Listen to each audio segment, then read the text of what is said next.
Hey guys, welcome back for another episode of The Suited Shootist. We're talking gear again today in a slightly different way than normal, but I think it's still relevant for a couple of reasons. Number one, as it kind of pertains to my overall focus on social fluency and being able to navigate different situations, like you belong there, like you've been there before. And then also because to a degree, this does play into concealment. And what we're talking about is, what I've found is, aside from footwear and belts, one of the easiest ways to pick a gun guy out in a crowd is his watch. And there's kind of two different camps when it comes to attitudes towards watches in the gun space. You've got kind of the old guard, as it were, and this is generally kind of coming from the stereotype of like the Green Beret with the Rolex. James Bond wore one, and there's the allure, there's the mythology that it's for escape and evasion purposes. If I find myself stranded in some third world country, Rolex is a universal currency, and I can use it to buy my extraction. It's something like that. I'm sure there are circumstances where that might actually apply. But Eddie Van Halen said, never let the truth get in the way of a good story. So I have a sneaking suspicion, especially with some of the friends of mine in the soft community that I've spoken to, is they lean into that mythology a little bit more than is really practically applicable. The fact they could be had for a pretty good price at the PX through the 80s probably didn't hurt any either. But the other part of it is a good timepiece is kind of a rite of passage for men. It has been, for at least the last century, at this point, pretty much, since the Industrial Revolution. Whether it be a gold watch at a retirement, whether it be a gift for graduation, whether it be, the hallmark of a professional accomplishment. For me, this right here, this is my Hoyer Monaco, and this was the first really nice watch that I bought myself.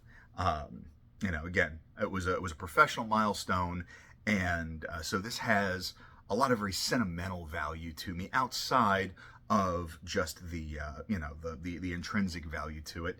And the other thing I like is that, it's certainly not a subtle watch. It's kind of chunky. It's a very pronounced and recognizable profile, but unless you're a watch geek, you don't really know what this is, so it's not much of a flex, just on people in general. But to get to my point, generally you're able to pick out the gun dudes because they're wearing some chunky, I don't even actually have a digital watch in my collection, so this is the closest I could get. But I think it's a reasonable analog because it kind of checks all the same boxes. It's all black, it's chunky, it's got a lot of complications on it. This is the Chase Dur. I actually picked this up at a gun show a decade ago because I was big into Burn Notice, and this was the watch that the main character wore. But again, something like this, worn outside of a rugged setting, is kind of inappropriate and unnecessary. What I tell people is, especially if it's got either a rubber strap on it or, if it's a G-Shock, if it's a Sunto, something like that, unless you're actively engaged in physical activity or whatever field conditions benefit from that kind of technology, it's not necessarily a good general purpose watch because it sticks out like a sore thumb whenever you start trying to put it in a more refined setting. And the really troubling part is that I put smartwatches in that category as well, because while they may not necessarily be quite this substantial, they're very utilitarian. There's not much of an aesthetic to them, And people tend to wear them on, you know, a rubber strap or some kind of fabric thing. And it does not jive. It's incongruent with the rest of a more delicate, a more genteel outfit. And I liken it to this, you know. It's kind of the equivalent of the Uncle Mike's holster. If you're wearing a smartwatch or you're wearing a G-Shock, you know, to an occasion that calls for dress clothes, it's like showing up to a training class with an Uncle Mike's holster. Because yeah, in theory, they both kind of sort of do the same thing, but it's a real good indicator that you either don't care or don't understand enough the difference to put the effort in. And so if all you've got is, you know, a G-Shock, a Sunto, a smartwatch, that's fine. I'm not saying that you've got to become, you know, a watch geek and have, you know, multiple watches. If that's not your thing, it's not your thing. But it's better to not wear a watch than to wear the wrong watch in an inappropriate setting, because then it just makes you look childish, because you're either basically stamping your foot and saying, well, I don't like the rules, so I'm going to ignore them, or you're just acting like you don't know any better. And, you know, while ignorance is not a pejorative, to a degree it's willful ignorance. It's like, come on, we have so much information available to us at this point that there's kind of no excuse. So, if we're trying to get away from these big, chunky types of, you know, especially anything digital, at the very least, I think every guy should have one analog watch. Now the question is what, and the question is how much, because inevitably, just like with guns and other gear, once you start talking about this, people just start diving into the deep end of the pool, and it's very easy to start getting overwhelmed with all these options and terms and budgets that are just astounding. If you've got the coin for it, you want to go out and you want to spend 10 grand plus on a Rolex, cool, rock on with your bad self. They've never done it enough for me to warrant that price tag. I have my opinions on it, but that's not what I'm here for on this one.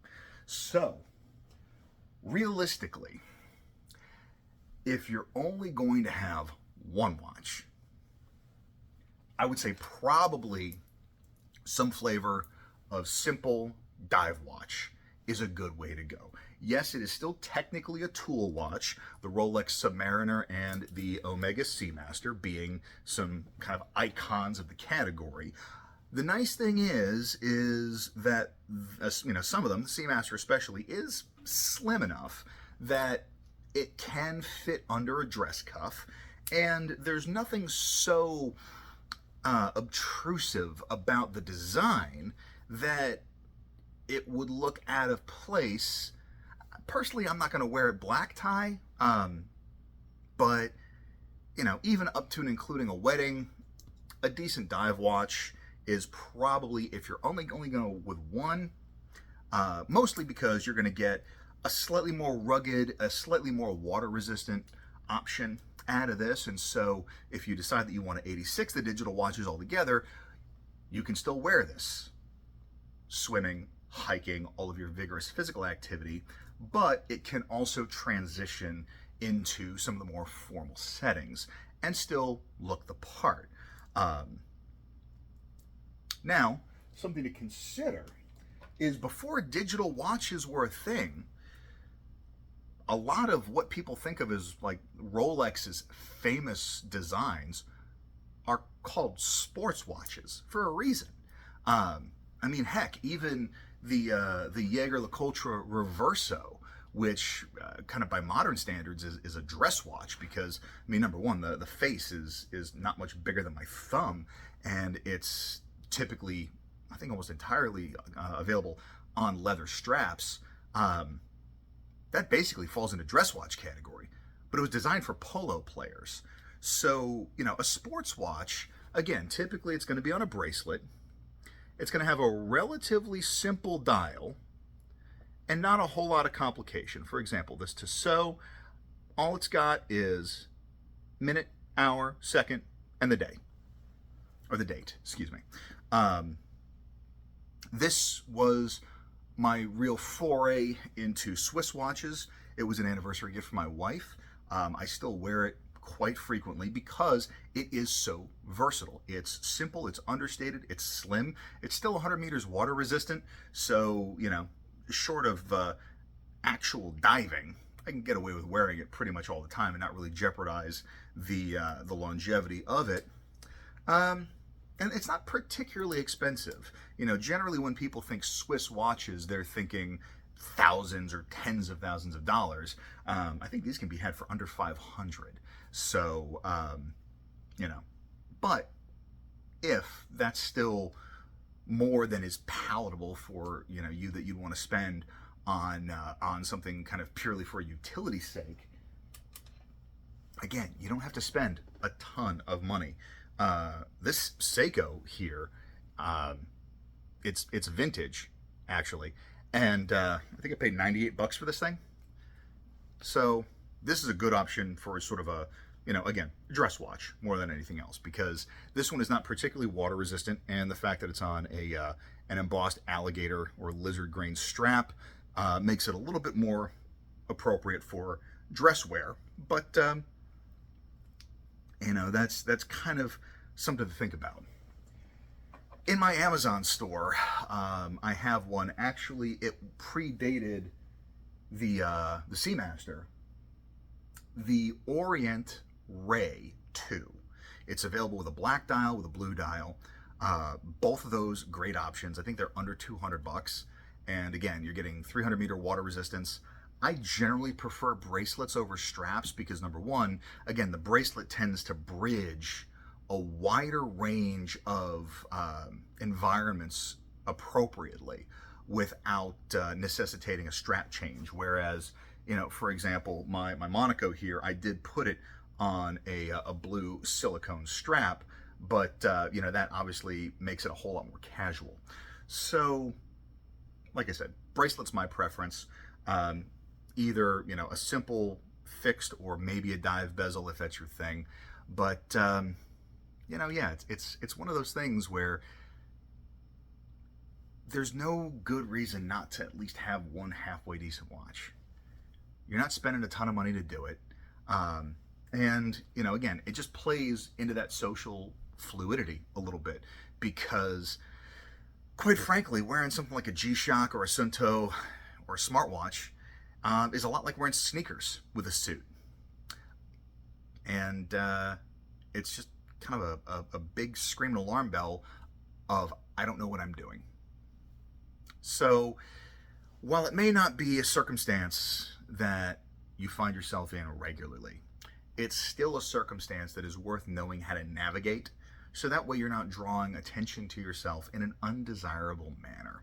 Because setting aside the, I guess, sort of elitist underpinnings of traditional etiquette, if nothing else, if you're at a function and you're carrying a gun, you don't really want people looking at you, especially the wrong way. So it's just another one of those little things that helps you navigate life a little bit more easily and a little bit more friction-free. I want to hear about this. Like, are you a watch geek? If so, what's your favorite? What's your grail watch? If money was no object, what would yours be? I want to hear that down in the comments. If you are struggling with this, if you think that, you know, watches are just snobby show-off pieces for rich assholes, put that down there too. Why not? Let's have some fun with it. So yeah, let me know what you guys think. And other than that, hope everybody has a fantastic week. Stay dangerous and stay sharp.